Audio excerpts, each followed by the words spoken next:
Yo, what's up mga master? Mark Music here. At ito na mga master, meron lang tayo ngayong topic mga master. At nakikita ko ito mga master is mahalaga yung topic na ito mga master.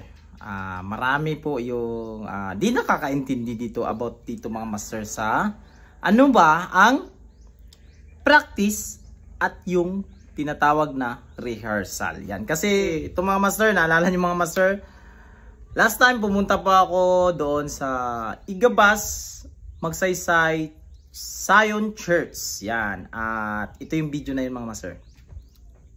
Yung rehearsal, nagiging practice. Shout out kay Ma'am Jubilin yan. So, yung video na yun mga master is, yun, marami po ang mga komento about doon. Yan. Yan. Yun, hindi nila maintindihan yung mga master case. Yung daw, busy sa work, estudyante daw, ganyan. Walang time mag-practice. Walang time mag-practice, sure? Or ayaw lang talaga mag-practice. Gusto yung practice doon sa rehearsal. Joke lang yun mga master, joke. So ito na master, ipapaliwanag ko na sa inyo mga master. Take note mga master, hindi lang ito para sa mga church musician. Pati na rin ito sa tumutugtog sa labas, mga entertainer, yan, mga banda or soloist, yan, lahat na. Dito muna tayo ngayon sa practice mga master. Halimbawa, ganito. Nagbigay na ang ating song leader ng lineup para sa susunod na linggo. At nakita na natin yung lineup, yan, yung iba hindi natin pamilyar. Take note, hindi natin pamilyar yung iba. Yung mga bagong kanta. Siyempre, yung iba naman is yung mga alam na natin na siyempre kailangan pa rin natin i-recall or i-enhance natin, gawa natin ng ibang dynamics naman, di ba? Ito yung practice mga master. Aaralin mo yun sa mga free time mo mga master. Yan, free time. Para doon sa mga yun, ayaw nila kasi busy daw sila sa trabaho. Hindi po yan kakulangan mga master. 10 minutes, 15 minutes na nagpa-practice ka sa sarili mo. Inaaral mo yung sequence, paano pagkakasunod. Or yung chords, rini-research mo yung chords ng kanta. O yung beat ng kanta, paano ba, ano ba yung beat ng kanta? Mabilis ba to o yan, mabagal? At least man lang mga master is alam mo kung paano tumatakbo yung kanta. Paano nagpo-flow yung kanta, yung mga chords changing, yan, may change chord ba doon? Ano yung chord progression, yan. Hindi lang yan sa mga gitarista, hindi lang sa mga song leader, aralin nila yung lyrics. Pati na rin sa drums, kasi may nag-comment kasi, ano, paano kung walang gamit? Paano kung walang gitara? Kahit wala kang gitara sa bahay mo, kahit wala kang drum set sa bahay mo, at least, alam mo yung chord progression, yan. So, pero mas maganda kung meron kang gamit din, may gitara ka. Mas maganda. Pero hindi lang naman doon yung tinatawag na nagpa-practice ka, kailangan may gitara ka. Hindi. Ang punto dito, aralin mo yung chords. Yun nga, mga chord progression, aralin mo. At least may alam ka na para pag-rehearsal nyo, yan, dito na tayo, pag-rehearsal nyo, hindi ka na kagahulan ng oras. O hindi kayo pressure. Kasi karamihan ngayon, di ba, ginagawang practice yung rehearsal. Wait lang, aralin ko muna yung intro ng kanta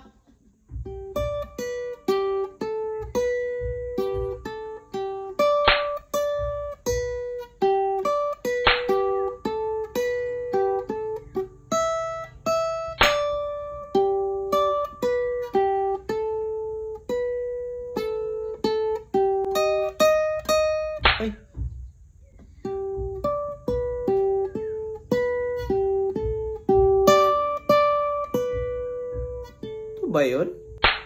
Ito ba yun? Yung rehearsal kasi master is parang inaariglo nyo na yun. Kanya-kanyang bahay, nagpa-practice kayo, ganito. Yung bass guitar, aralin niya yung part niya doon sa bahay. Pa-practice, lalaan siya ng time doon. 10 minutes, 15 minutes, enough na yun. Matagal nga tayong nagsiselfon eh. aminin man natin o hindi, matagal tayong nagsiselfon. Pero yung nagsisipra tayo para sa gawain ni Lord is, ano yan? Time consuming. Ginagawa nating rason kasi may trabaho tayo. Ano, hello, nag-work ba tayo ng 24 hours a day? Ganun yon? Hindi. Hindi po yan yung rason. Kailangan gumawa ka, mag-workout ka rin para maayos din naman or maganda. At least kahit papano nag-i-improve ka rin as musician. Hindi yung mindset na pagdating ng Sabado, yan na yung lineup natin, yan na yung mga lagi-lagi, mga 5 years yun nang binabalik-balik yung awit. Ganyan na yung kanta natin, ganyan na yan. Okay na yan, oh. Sige, go. Okay na yan, mairaos lang natin ang worship bukas. Diba? Hello. Yan po karamihan ang nangyayari mga master. Mairaos na lang ang worship. Okay na yan. No, hindi. Tandaan nyo ito mga master. Yung mga sinaunang mga worshiper, yung mga Levites sa Bible, mahuhusay po yan ng mga musician. At nagpa-practice sila. Meron din namang nagsabi dun, gifted kasi yan. So ganito na lang pala. Pag hindi ka gifted, hindi ka na magsisepra. Hindi ka na magpa-practice sa bahay mo. So, ano ka doon pagdating sa rehearsal? Anong gagawin mo doon? Doon mo gagawin, aralin yung mga chords. Magtuturuan kayo. O, ganyan. G, E, sunod, C. O, chinski tayo pagdating sa no. Hindi. Gahol sa oras yun. At nape-pressure na yung iba doon. At kawawa yung nagpa-practice sa bahay nila, nagsisepra. Ano, nakatingga na lang yung drummer. Halimbawa, yung drummer, nag-aaral siya, nag-practice siya. Nag-ano siya doon sa bahay nila. Alam niya na yung metronome, yan. Alam niya yung beat. At di pagdating doon, nakaupo lang siya ng mahabang oras kasi aantayin niya ituturuan yung mga gitarista. Ganyan yung chords, ganyan, ganito, ganito, ganyan. Oh. So, anong mangyayari sa rehearsal nyo? Ang rehearsal nyo, naging practice. Yun. Naging practice. Diba? Nag-gets nyo mga master. Ganon kasi yung nangyayari ngayon. Yung practice ginagawa doon sa mismong rehearsal na. Kaya ang nangyayari, naubos yung oras. At kinabukasan, pagtugtog, may mga sablay. Yan. Diba? At yung sablay na yon magkukos ng distraction. At ito pa yung iba, magsasabi, hindi kasi sila nag-pray. Wala kasi silang Holy Spirit, kaya ganyan. Nadadamay pati yung Holy Spirit. Hindi. Wrong mindset mga master, wrong mindset. Ito mga master, para gusto mong mapabuti yung or ma-enhance, hindi po yan sabing gifted mga master. Kahit may gift ka sa music tapos di ka nag-aaral, ano na? Matutunan mo yan? Hindi ka nag-aaral, may gift ka. Pag sabi ganito, ganyan, ganyan, may bago tayong kanta, hindi mo na-practicing kasi gifted ka. Hindi siguro yun. Kahit wala kang gift mga master, pero pursigido kang mag-practice. Pursigido kang mag-practice. Araw-araw ginagawa mo yung 10 minutes, 20 minutes. Nasa time na, yung bago ka matulog, laanan mo ng 10 minutes or paggising mo, mag 10 minutes, separa ka. Tatalunin yung gifted sa pursigido mga master. Sabihan ko kayo mga master. Tested na yan mga master. Kaya hindi po rason na gifted ka. Gifted, tapos hindi nagpa-practice, hindi yan. Hindi po yan. Yung tinatawag nyo na gifted, hindi nyo alam yan kung gaano ang oras, ganong tindi ng pre-practice niyan. Kaya, musay siya sa ganyang skill. Yun mga master.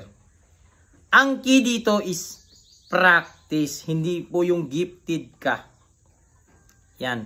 Yan lang muna yung episode natin na ito mga master about sa ating practice at rehearsal. At marami pa tayong topic dyan about dito mga master sa usaping to. Kasi mainit-init tong usapin na to mga master. So dito lang muna mga master sa video natin mga master. This is Mark Music. God bless you all. Peace out.